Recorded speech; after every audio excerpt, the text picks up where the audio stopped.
Welcome. As we start a new school year, we thought it would be helpful to post some videos to keep you up to date with changes and enhancements we've made to the Guides4Learning system.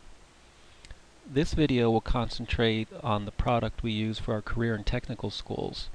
First of all, we have updates right here on the home page, and we also will post updates to our Twitter feed. So if you do have a Twitter account, you can choose to follow us and you'll get those updates instantly. We also encourage you to use the email support if you have a simple question for us, and you'll get an email reply within 24 hours of your question. The big change that we've made for the career and technical system this year is we've created a way to track students as they progress through your state task list or the program of study. We've got a new option on the main menu called Student Management, and I'm logged into a sample site right now as a printing technology teacher. So this video is just to give you an overview of this new task tracker, we call it, and then I'll post another video shortly that will show you how to go about step by step utilizing it. So just as a demonstration, I'll go into this sample students record, and here's all the tasks in the printing technology program of study. The zip code's up at the top in case you've got a slightly different name for your program than the state uses. And as you can see, we've got our columns that are familiar to us: advanced, proficient, basic, and below basic, and you can assess each student on each task in the program of study. And if you accidentally click one of the radio buttons and you know you can't unselect it, just go to this Not Assessed column and click there, and then that'll when it's saved, you'll see that that task has not been assessed yet. Okay. There's also an area for comments. You can put as many comments as you like in there, and you can date them, of course. That'd be helpful.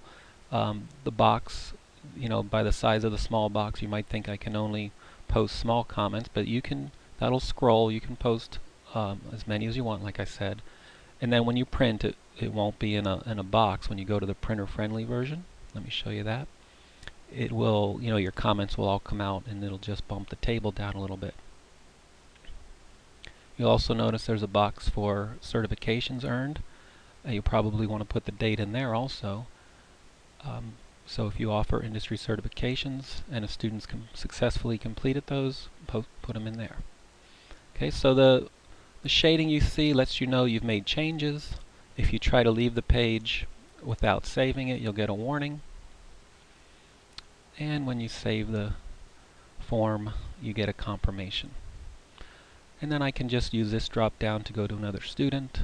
These would be all my current students would be listed in here. So if you have 40 or 50 students, you'll see them all in here, ordered by their graduation year.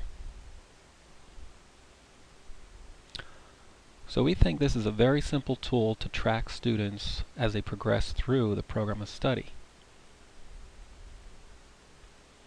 And as I stated earlier, I will have another tutorial video to show you how to go about stepping through this and adding students and making changes. Some of the other things you might notice different on the main menu: we've put all the standards and anchors in one sub-menu, consolidated a little bit from the main menu. So if you're just browsing and looking for things or doing keyword searches, you can go there. And then we had some supplemental materials on here before. We had the activities for engaging students and the verb matrix, which of course are still there. They're just under the supplemental materials now. So those are the changes for this coming year. If you have any feedback, feel free to use the email support there, and watch for other videos shortly posted to our YouTube channel to show you how to go about using the new task tracker.